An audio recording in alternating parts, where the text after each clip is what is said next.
سیدنا فاروق اعظم رضی اللہ تعالیٰ عنہ نے اپنے گھر کے اندر اپنے بچوں، آپ کے بچے دونوں کاروبار کے لیے مصر گئے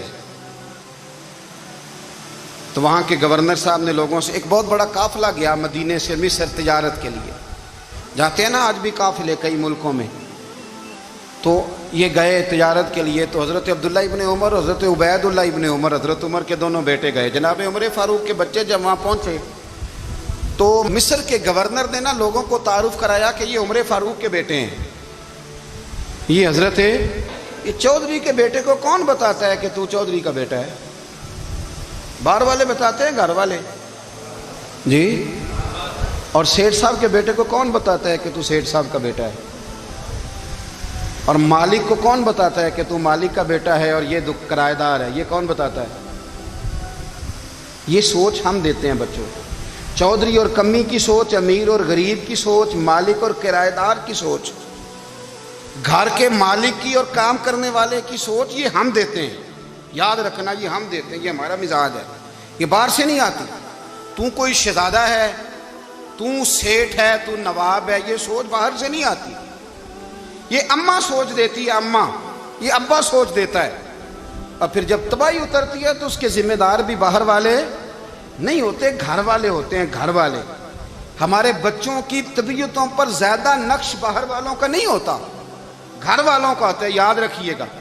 حضرت عمر فاروق رضی اللہ، بچے ہیں، شہزادے ہیں، وہ کاروبار کرنے گئے اور وہاں لوگوں نے بتایا گورنر صاحب نے کہ یہ فاروق اعظم کے بچے ہیں، امیر المومنین کے۔ لوگوں نے ان سے زیادہ مال خریدا، تجارت میں زیادہ نفع ہوا، ظاہر ہے کہ وہ آپ کے جو اللہ خیر کرے حکمران ہیں، ان کے کاروبار کتنے ملکوں میں ہیں، کس بنیاد پر ہیں؟ وہ صرف اس بنیاد پر کہ وہ حکمران رہے، ان کے لیے آسان تھا بڑے لوگوں سے تعلقات بنانا۔ حضرت عمر فاروق رضی اللہ تعالیٰ عنہ کے بچے ڈھیروں مال کما کے جب واپس آئے نا، تو حضرت عمر سے آ کے بچوں نے بطور محبت کا، ابا جی اللہ نے بڑا ہی فضل کیا ہے، بڑا مال کمایا الحمدللہ، یہ دیکھیں کتنا نوازا ہے۔ تو حضرت عمر کہنے لگے سارے قافلے نے اتنا ہی کمایا ہے؟ سارے قافلے نے اتنا ہی کمایا ہے؟ کہ حضور نہیں، سارے قافلے نے اتنا نہیں کمایا، سب کو اتنا نہیں ملا۔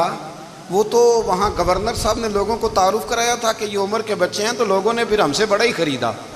تو حضرت عمر فرمانے لگے ٹھیک ہو گیا، میں بات سمجھ گیا، اس طرح کرو، جو تمہاری اصل زر تھی نا، جو راز تھی، وہ رکھ لو اور باقی سارا مال مال خزانہ میں جمع کرا دو، اس لیے کہ یہ تم نے تجارت نہیں کی، یہ تم نے اپنے باپ کا نام بیچا ہے، یہ تم نے امیر المومنین کے بیٹے ہونے کا فائدہ اٹھایا ہے۔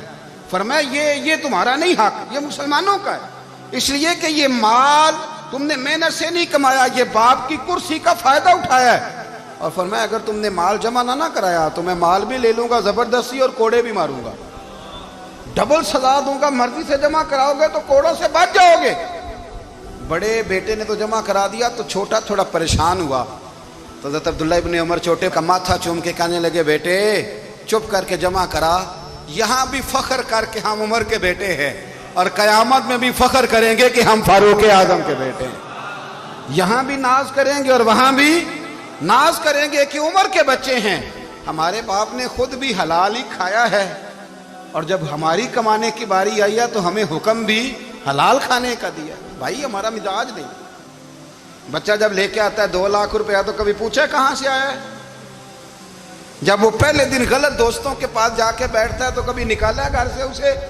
یہ بہت سارے خمیازے ہمیں اس لیے بھگتنے پڑتے ہیں کہ ہم ابتدا میں سوراخ بند نہیں کرتے، جب اس میں شگاف پڑ جاتا ہے، سیلاب آتا ہے تو ہمیں ہوش آتی ہے۔